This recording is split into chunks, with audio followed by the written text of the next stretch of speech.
Your meat mother coming to you from a new venue. Eat your meat, drink your water.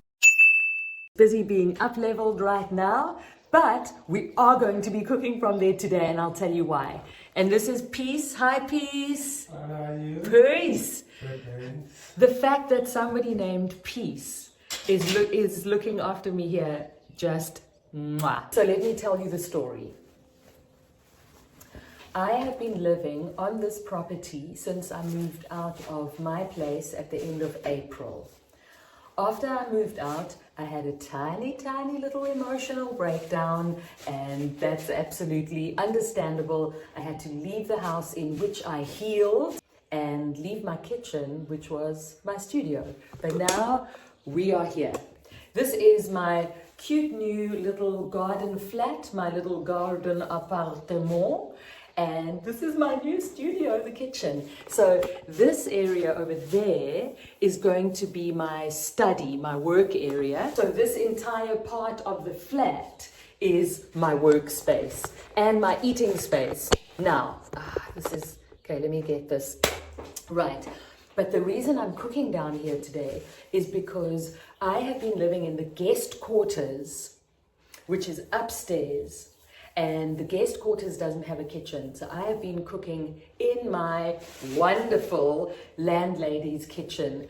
And she has started to give me very definite signs that the intense meat is a little bit much for her. Because remember, when most people cook meat, they cook it with spices, they cook it with vegetables, with sauces, with all kinds of things that makes it not smell like meat. And I cook what? Meat, baby. So let's go. So here is what I'm cooking with. We are doing this very rough and ready, but one thing I always have, and even when I travel, are some suet cubes. I am the fat queen. I went to the butcher yesterday and I got some ground beef, some minced meat, vacuum packed. This should be cooked as soon as you bring it home from the butcher, but I've had it vacuum sealed because I knew that I wouldn't have the energy yesterday to do it, and I'm doing it today. But I can tell you can see by my eyes,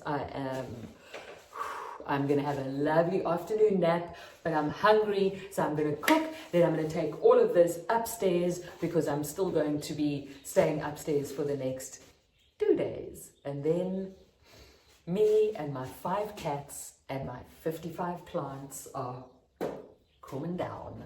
Witness the momentous occasion of turning my stove on for the first time, baby! Saving time. So here we are at the end of the mince cooking process, and we'll be doing loads of cooking tutorials. But just to show you, and irit is the beef fat that I render myself. And so we've got the tallow and then the beef fat pieces left behind.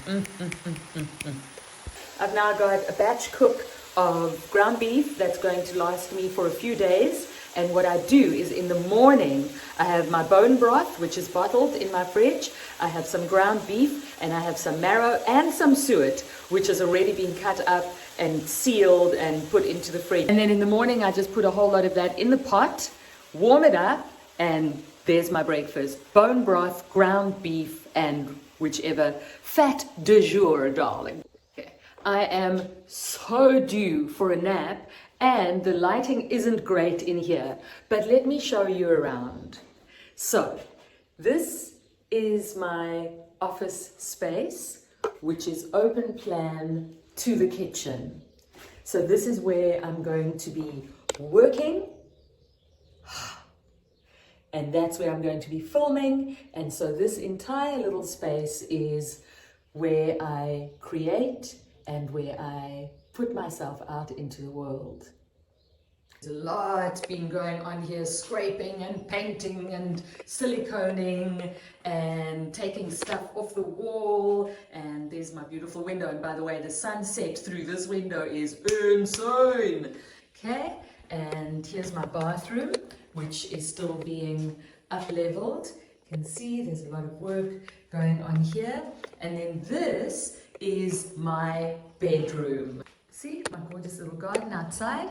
And then this is my walk-in closet. Lots of rails and cupboard space and Just absolutely eat my mince right here in the space.